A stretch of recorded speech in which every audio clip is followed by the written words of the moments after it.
Let's bring in Jamil Jaffer, founder and executive director of the National Security Institute at George Mason University. Jamil, welcome back. Always good to see you. Thanks for having me, Hena. So when you see a move like involving thousands of troops going to Poland, what does a decision like that signal from a broader national security perspective? What are officials weighing behind the scenes that we simply don't see?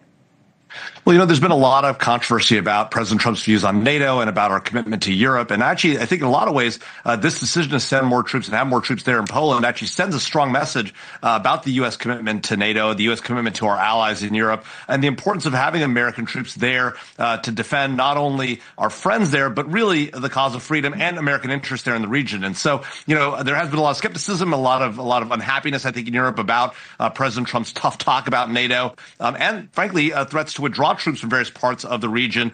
So I think this actually is a good sign when it comes to our European allies. Doesn't mean they won't be frustrated with it, but I think a good sign net.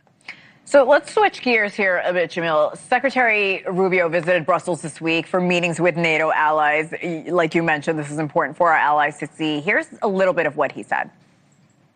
And I've long been an advocate for NATO in my time in the Senate. And one of the arguments I always made was that these bases in the region provided us logistical options that we wouldn't otherwise have. In the end, the goal is to have a NATO that is strong, and the stronger our NATO allies are, the stronger NATO is going to be.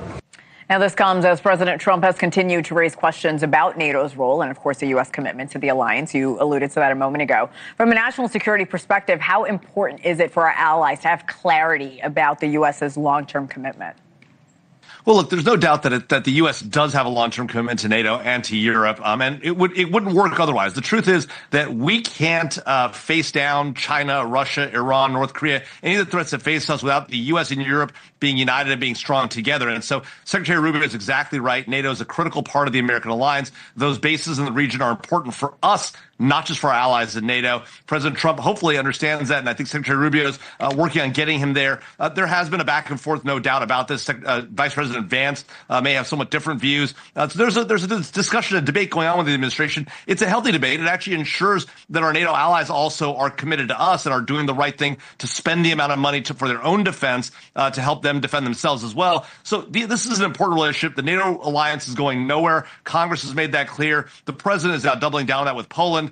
Doesn't mean we won't see, issues back and forth. But Secretary Rubio being there, making those statements very clear, I think is an important part of this effort for sure. All right, let's move on to Cuba. President Trump said it, quote, looks like he could be the president to intervene in Cuba as the administration is taking a tougher approach towards Havana. This also comes, just to let our viewers know, as the USS Nimitz is in the region as tensions rise. When rhetoric like this escalates, what are national security officials watching most closely to determine whether this situation is becoming a real escalation?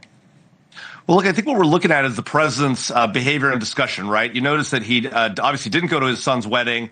He also canceled a golf trip to New Jersey. So he's back at the White House. He clearly thinks things are afoot. The question is it Iran, where we know there are still negotiations going on, but the president has also threatened to restart strikes, potentially try and reopen the Strait of Hormuz, Iran doubling down on that again with the creation of a new Persian Gulf Authority. And then, of course, a new potential front in Cuba. The Secretary Rubio, has obviously been concerned about Cuba for decades. He's raised the issue with the president. The president has concerns as well. So the question now becomes, can we, with Venezuela on our plate, Iran on our plate, can we put another thing like Cuba on our plate at the same time? Is it the right thing to do? And if it is, what does that say about China and Taiwan? Might China make a move there, watching us distracted in the region? All that being said, I think these are the right things. Having a president in Venezuela that's supportive of us is important. Having Iran that doesn't support terror is important. And having an island nation just 90 miles off the coast of Florida, that is not friendly to the United States is a problem, has been a problem for decades. Doesn't mean we should necessarily militarily intervene. But, important to see what happens as the president looks at this going forward. Well, Cuban leaders are responding. They're warning that any U.S. military action could trigger what they're calling a bloodbath. Jamil, how much has modern technology, and that includes drones, changed the way we think about conflict risks? Yeah, look, I think obviously, using drones has allowed us to put conflict at a distance at some level. But the truth is that conflicts like these, whether it's Venezuela, Iran, or Cuba, may eventually get bloody, and that is very true. And we have to recognize that the American people have to be prepared for that. The president has to be prepared for that. And he has to prepare the American people for that outcome. It's part of the challenge in Iran. The reason why you're not seeing ships escorted through the Strait of Hormuz is that we weren't prepared to put American troops on the line. We thought we could do it from the air. And we knew the Iranians' first move would be to shut that strait. And now the question becomes, are we willing to put American, seamen and the like on the line there? And that is the question the president's debating. And the question then will become for the president in Cuba, is he willing to put American troops, sailors, and the like on the line there in Cuba as well? That's the same issue in Iran. All right, Jamil Jaffer, always appreciate your time and insight. Thank you so much for coming on this morning.